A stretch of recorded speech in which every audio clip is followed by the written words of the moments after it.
Hey everybody, it's Jason Blaha here, and it's time for the third and final part of the Q&A, so let's go ahead and knock this out. All right, first question.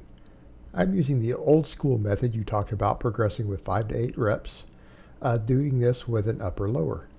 Having some issues with how many sets I should be doing, however. Any input, doing the big 3, plus overhead press and pull-ups on 2 days and slight variations on the other 2 days, for example, RDL front squat, push press. Thanks. I think 3 sets will be fine. 3 sets of 5 to 8, probably good, up to 4 sets, considering the number of exercises you're doing.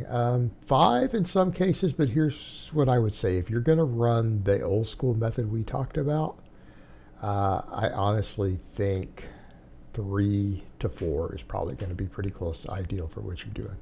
In fact, a lot of times I would lean closer to even 3. I think that'll be fine on a 4-day setup, with each lift being done twice a week. Totally reasonable. And like I said, you could always go to 4. I think you'll be fine in that range. Perfectly fine. And for those unfamiliar with the old school method we were talking about, which is you pick a weight you can do multiple sets of 5 with, and you add reps as you are able. And so you get to 6 reps on all your sets and so forth. And when you get to 8 reps, when you get strong enough over time, and it could take months. It could take months. When you get to where you can do all your sets of 8 reps, you add 5 pounds or whatever and drop back down to 5 and rebuild it from there. For those unfamiliar with it. All right, next question. Hi, Coath. What do you think would be an acceptable end of novice phase number for the front squat? Well, what is it that most coaches tell you? That you should be able to front squat if you train both the front and back squat.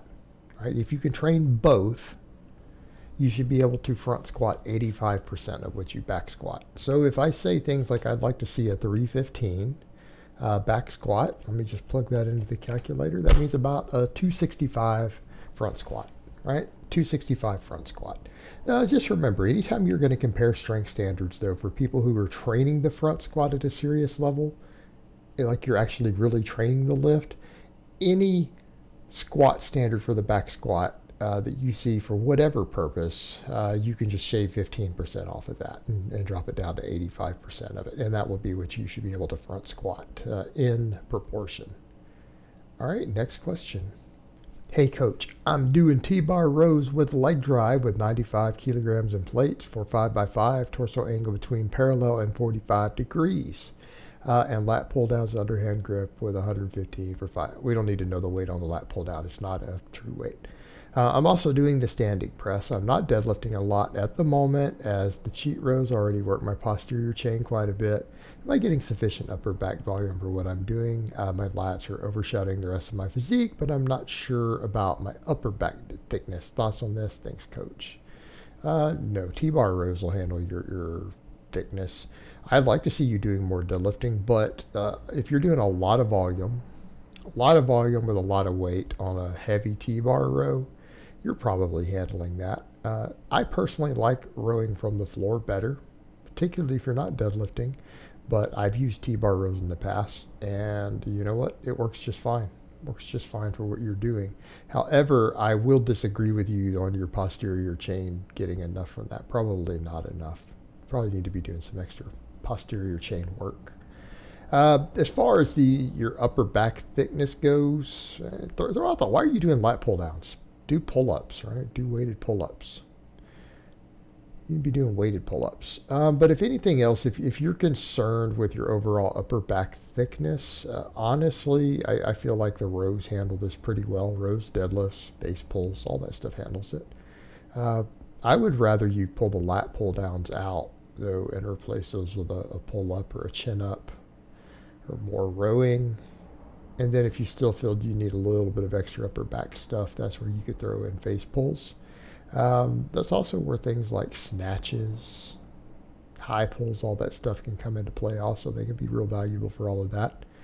But honestly, man, if your lats are overshadowing everything and you're strong and you do a lot of weight with a lot of volume on a T-bar row, that will actually handle most of your upper back.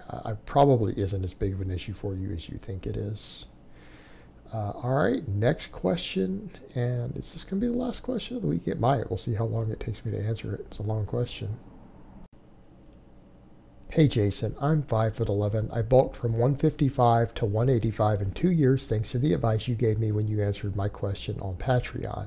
However, I still haven't hit a 3-plate squat or 4-plate deadlift like you say. I use Stronglifts to get to a 300-pound squat for 2 reps and a 360-pound deadlift for 1, but then plateaued for a while, and now I'm doing Madcow 5x5. I get at least 7 to 8 hours of sleep every night and have a relaxed, calm lifestyle. However, it's nearly impossible for me to eat more than 3,200 calories in solid food. It's been making me feel nauseous every day, and sometimes I vomit. I've switched up my meals a lot to keep variety, but I'm getting tired of those foods that I used to like eating. It's gotten to the point where I'm eating chips and soda to get more calories so that I don't risk getting full so I can eat more. Can I bulk with liquids as well as solid food? For example, eat rice, beans, pasta for 1,600 calories and consume the rest of my calories from those 64-ounce naked Bolthouse Farm smoothies or half gallon of milk.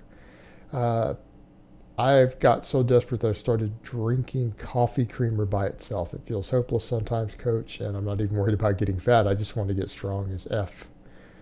All right, brother. You're the sort of person who honestly needs to do more fat in their diet. You're the sort of person who needs to add more fat to their diet. Let's be realistic here. Look at what you've broken down.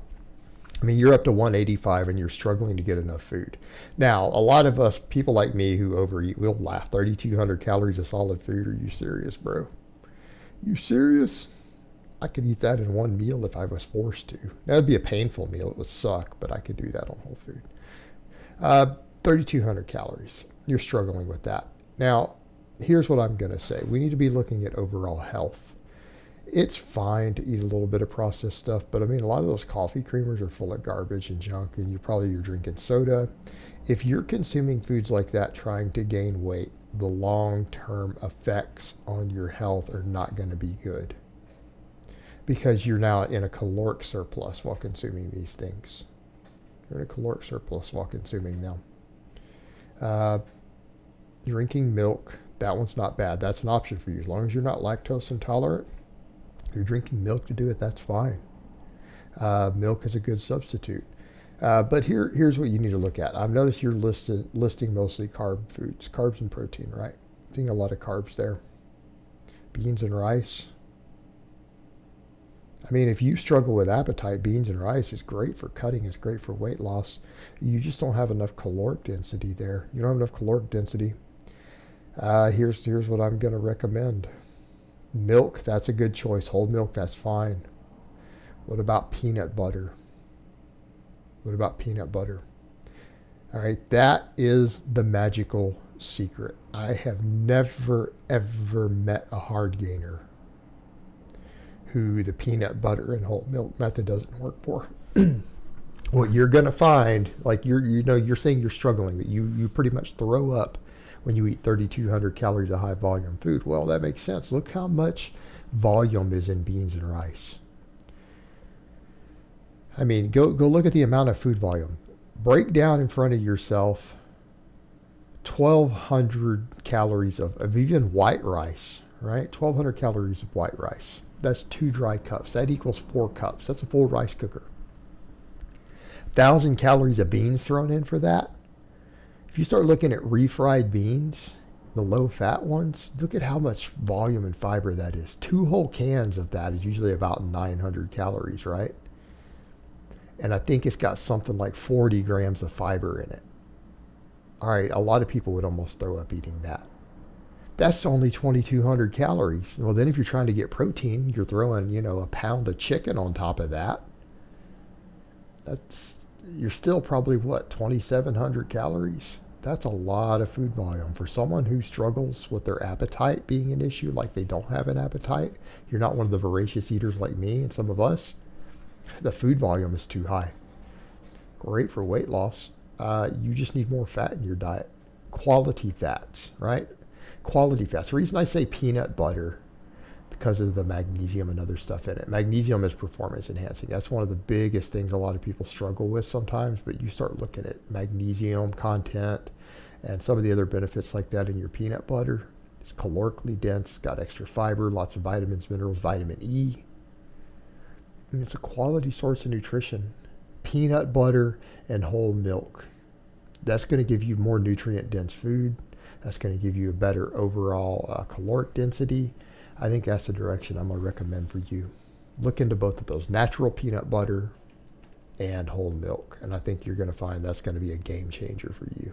You're going to find that you can eat 3,500, 3,600 calories easily without feeling even half as full as you used to, feeling like you were throwing up on 3,200 of the other whole foods. And these are still whole foods, and that's the point.